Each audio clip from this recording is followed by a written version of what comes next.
welcome back to another episode of the Women of Ouija. And I'm Marla Martinson. And I'm Karen Dahlman. Hey, so today we just wanted to talk about how to lengthen your communication on the Ouija board, because some people have asked the questions. They say, hey, I only get a couple of words, maybe 3 to 5 words, and I don't know how to get a long conversation going. So Karen's going to give some insight on that. Yeah, and they also say, I want to deepen the messages so I get more depth in messages, not just something superficial and quick, but, more answers, more words coming out so I can understand the message more, so I don't have to keep asking for clarification.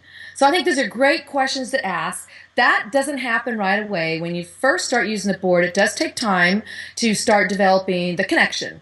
The more you develop your connection with your tool, with the energies, with your partner, with yourself, and open your channel, the messages can deepen and widen. Now I'm going to give you some suggestions on how to do that.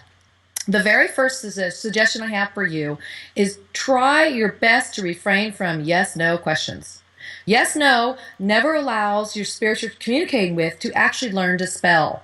This requires a lot of energy, they tell me on the other side, to come through and communicate, to take their words and their thoughts and break them down into A, D, P, Q, Z. They have a hard time doing that, and so they rather just give you downloads of information. But if you refrain from, I know you've got to be patient with this, instead of saying, hey, did you say your name was John? Did you die in this house? Are you my aunt? Say instead, with whom am I speaking? Tell me your story. What would you like to tell me today? What is your message? See, they're open-ended. They can't just say yes, no. They have to spell. Now, the trick is you being patient with their spelling, because they may have gibberish at first. The letters may be mixed up. Don't guess what they're saying. Just say, hey, I'm not quite following what you're saying. Would you please clarify or try again? This is going to require the utmost of patience on your behalf and respect for them while they're learning. It's like we all have training wheels when we learn to ride a bike. Most of us did, or we have somebody helping us.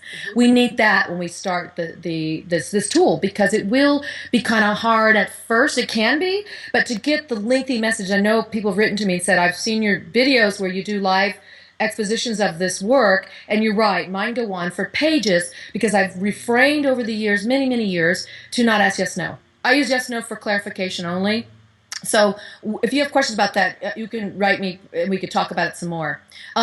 Also, the other thing I would like to say, another important thing to do, is to develop a relationship with one spirit, or maybe a couple of spirits on the other side. They might be your guides, your guardians, your angels, a deceased loved one, who will serve as your gatekeeper to the communications. Right. This is critical, and I'll tell you why. When you start doing this work, you light up almost like you create a light force. And it's like moths to the flame. Other energies are out there, and they see this light, and they come to it, and they want to communicate.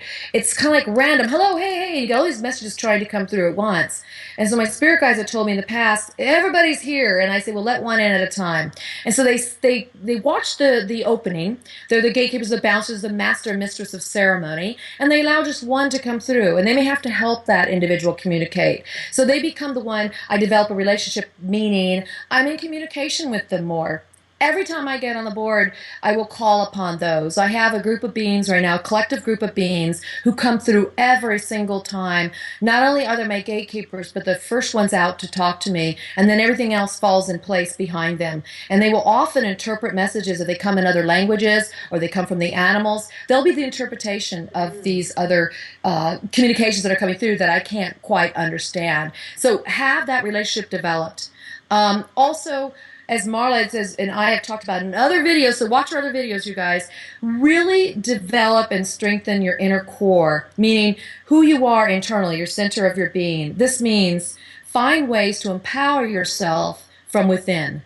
We have all these wonderful talismans and tools out here that help us, but find your own quiet, contemplative, reflection kind of time. Meditation does it great. Reiki work, energy work, light work, visualization.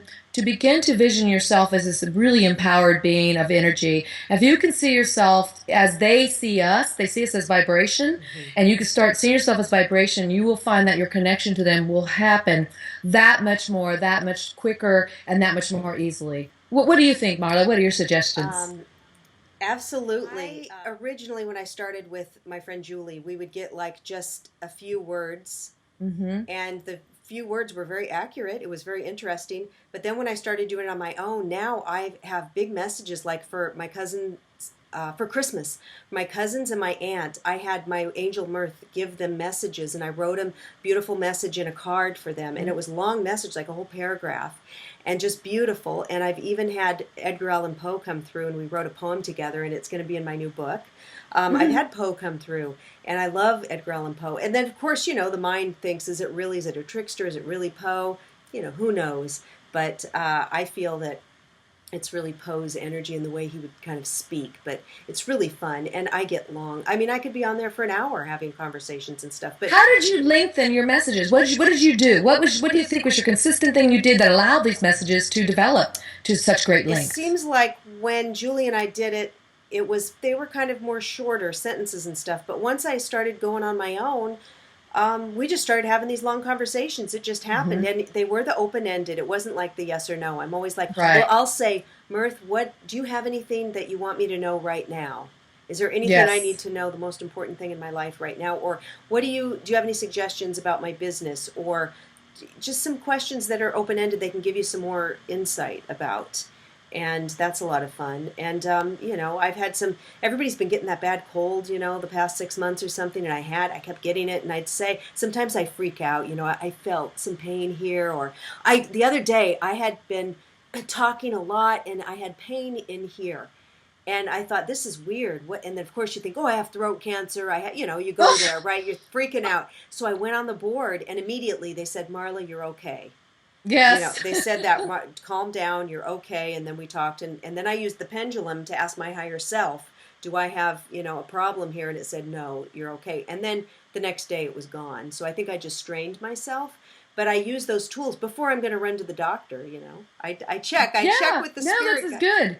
And you can always go to the doctor too. And we don't say the If you Ouija need board to, is a right? tool Which for I did. Remember medical. that? Remember that time I Yes. couldn't get well. I felt something was Yes. wrong, and you and Yes. I were on the board, and we Yep. asked, and it said go get a checkup, and I That, did. yes, it did. Yeah, and it said get a checkup. They said, but everything's fine. It's not fatal, nothing. But do get a checkup. And it was just like that virus that just wouldn't go away, and Yeah. it hangs, and you wonder what the hell's going on. And I turned out to be fine. But yeah, so it's great. It's look. There's nothing like it when you're communicating with an angel, and you can talk for half an hour with one, and you're getting all these great messages. This just Well, that brings up a good point. Another thing you can do is also ask to speak to your higher self or your angels, because those will have your best interest at heart and they'll come through in longer communications for you. So right. really develop those relationships. Get off the dead zone, what I call the dead zone, and get into some of these other ethereal realms, and you'll find the messages will become longer and longer and longer and deeper. And they So good want to luck with talk to it. you because if I haven't gone on there in a while, my angel will say, "Hey, where have you been? Long time," or "I missed you." So Yeah. yeah. All right. I hope this helped you guys, and leave your comments below. We love you, and angel hugs and kisses. Happy boarding. Happy boarding.